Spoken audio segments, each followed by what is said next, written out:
आज भगवत गीता के जिस श्लोक के बारे में मैं चर्चा करने वाली हूँ वह श्लोक बहुत ही महत्वपूर्ण श्लोक है और उस श्लोक को आप लोगों ने कभी ना कभी सुना भी होगा और यहाँ वहाँ सुनाया भी होगा, परंतु इस श्लोक का बहुत ही गहरा जो मतलब है, जो इसका अर्थ है, वो अर्थ हम समझ ही नहीं पाते। आधा अधूरा श्लोक ही हम समझते हैं। तो आज इस श्लोक को मैं आपको गहराई से समझाऊंगी, तो आइए समझते हैं। राधे राधे, हरे कृष्णा। आज भगवत गीता के अध्याय 2 का 47वां श्लोक, जो कि इस प्रकार है। कर्मण्येवाधिकारस्ते मा फलेषु कदाचन मा कर्म फल हेतु भूमा ते संगोऽस्तु अकर्मणि। अर्थात तुम्हें अपने निश्चित कर्मों का पालन करने का अधिकार है, लेकिन तुम अपने कर्मों का फल प्राप्त करने के अधिकारी नहीं हो। तुम स्वयं को अपने कर्मों के फलों के कारण मत मानो और ना ही अकर्म रहने में आसक्ति रखो।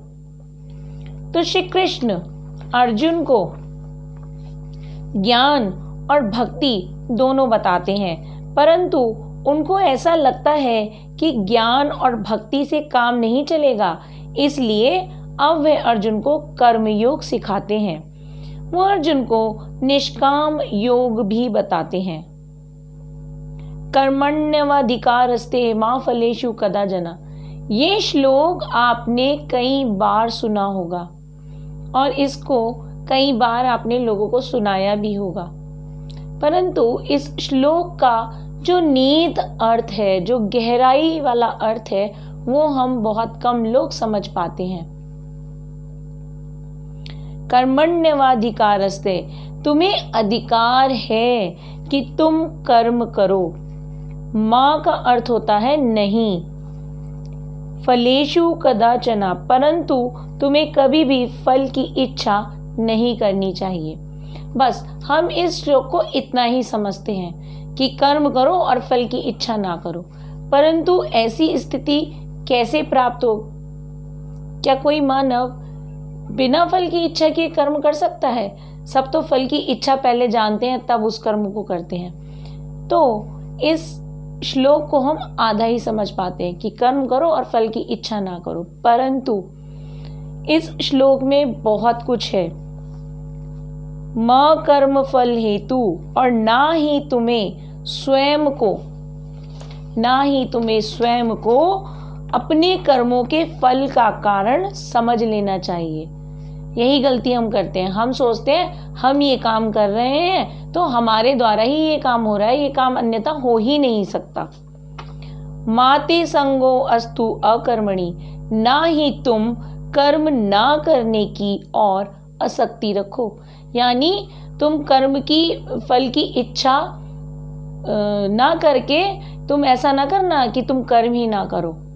तो श्री कृष्ण इस चीज को बहुत अच्छे से समझाते हैं कि कर्म करना है, फल की इच्छा नहीं करनी है, ना ही स्वयं को कर्म करने का कारण मानना है, और कहीं फल की इच्छा अगर हमारी इच्छा के अनुसार नहीं हो रही है तो ऐसा ना हो कि हम कर्म ही ना करें। तो अकर्म की वाली स्थिति भी नहीं होनी चाहिए। यह श्लोक बहुत ही ज्यादा महत्वपूर्ण है।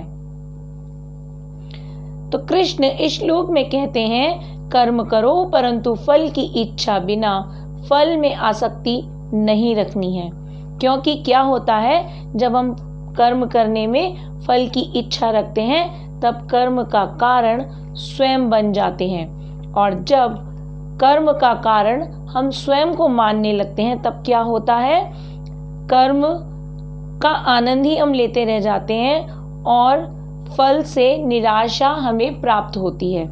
परंतु जब हम फल की इच्छा को कर्म करने से दूर कर देते हैं, यानी हम इच्छा रहित कर्म करने लगते हैं, तो केवल हम कर्म करते हैं और उस स्थिति में न कर्म का आनंद लेते हैं और ना ही निराश होते हैं। ना तो हम करते समय आनंद की आनंद प्राप्त करते हैं कि भाई हम ये काम कर रहे हैं, मज़ा आ रहा है, और यदि उसका फल असफलता में बदल जाए तो हमें निराशा का सामना भी नहीं करना पड़ता। निराशा का सामना हमें तभी करना पड़ता है जब हमें फल की इच्छा होती है।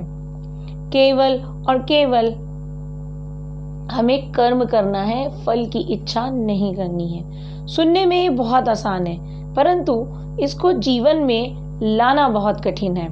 कर्म के साथ जब तक फल की इच्छा जुड़ी रहेगी, कर्म बंधन जैसा प्रतीत होता है। कर्म 3 प्रकार के होते हैं, कर्म, विकर्म और अकर्म। तो पहले जो कर्म है, जो शास्त्र के अनुसार होता है, जो शास्त्रों में वर्णित है, वो कर्म है। दूसरे आपातकालीन कर्म, जो अधिकृत नहीं होता, जो शास्त्रों में लिखा नहीं है, वो विकर्म है। तीसरे अपने निर्धारित कर्म या कार्य को ना करना। यदि कोई निर्धारित कार्य है और हम उसको नहीं करते हैं तो वो अकर्म की श्रेणी में आता है। तो यहाँ पहले नित्य कर्म की चर्चा करते हैं। कर्म कैसे करना है?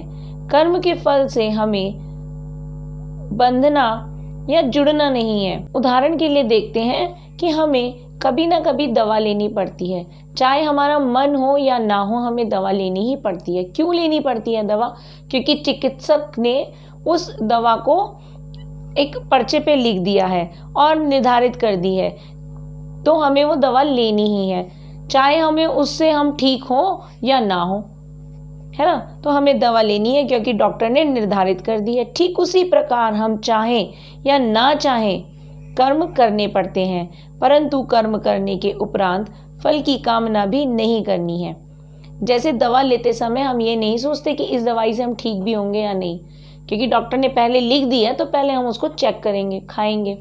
जब नहीं ठीक होंगे तब दोबारा डॉक्टर के पास जाते हैं, परंतु पहले हम फल की कामना नहीं करते हैं। ठीक उसी प्रकार हम जब कोई भी कार्य करें तो हम कर्म करें, केवल फल की इच्छा ना करें, परंतु कर्म करना है।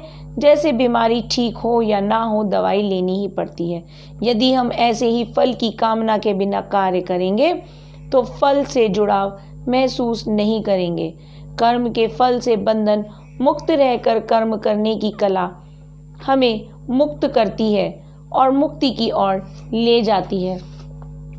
बस यही चीज कृष्ण अर्जुन को समझाते हैं कि तुम युद्ध करो, परंतु युद्ध का क्या परिणाम होगा उसकी चिंता तुम मत करो।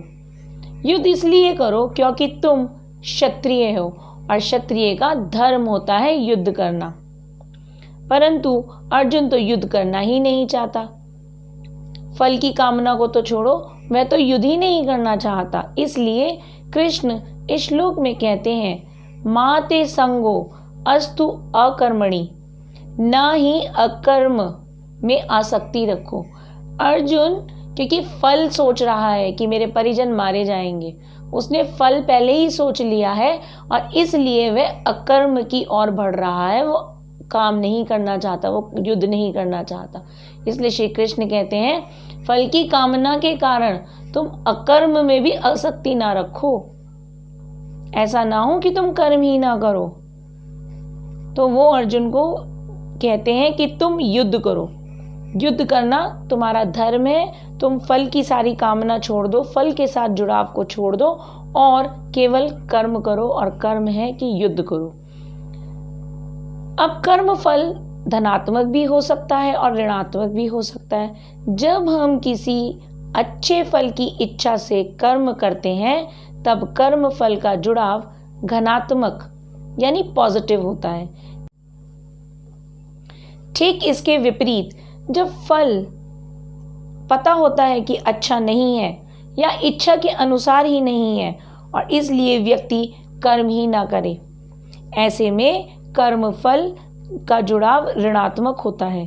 तो कृष्ण इस श्लोक के माध्यम से 2 चीजें बताते हैं, कर्म करो बिना फल की इच्छा के।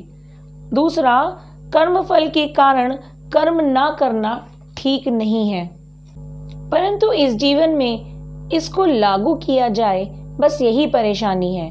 जो लोग भक्ति करते हैं वो लोग कर्म को कृष्ण को समर्पित करके करते हैं, इसलिए वो लोग कर्म को बिना इच्छा के करना सीख जाते हैं। जब सारे कर्म कृष्ण की सेवा में समर्पित कर दिए जाते हैं, भगवान की सेवा में समर्पित कर दिए जाते हैं, तब उन कर्मों में फल की इच्छा भक्त नहीं करते हैं। वो लोग कर्म को बिना फल की इच्छा रख के करते हैं, क्योंकि भक्त अपने कर्म के साथ ही कर्म के फल को पहले ही भगवान को समर्पित कर देते हैं। इसलिए जो लोग इस श्लोक से ये सीख कर कि कर्म को करना है और बिना इच्छा के करना है, यदि ऐसी स्थिति पानी है तो बहुत ही सरलता से ऐसी स्थिति को पाया जा सकता है। किस प्रकार? भक्ति करके, कृष्ण की भक्ति करके। इसीलिए कृष्ण ने भगवत गीता में इस श्लोक को लिखा है और आगे के श्लोकों में वो कहते हैं कि मेरी शरणागति करो, मेरी शरण में आओ। जो कृष्ण की शरण में चले जाता है उसको फिर कर्म ही कर्म करने हैं और फल की इच्छा नहीं करनी होती।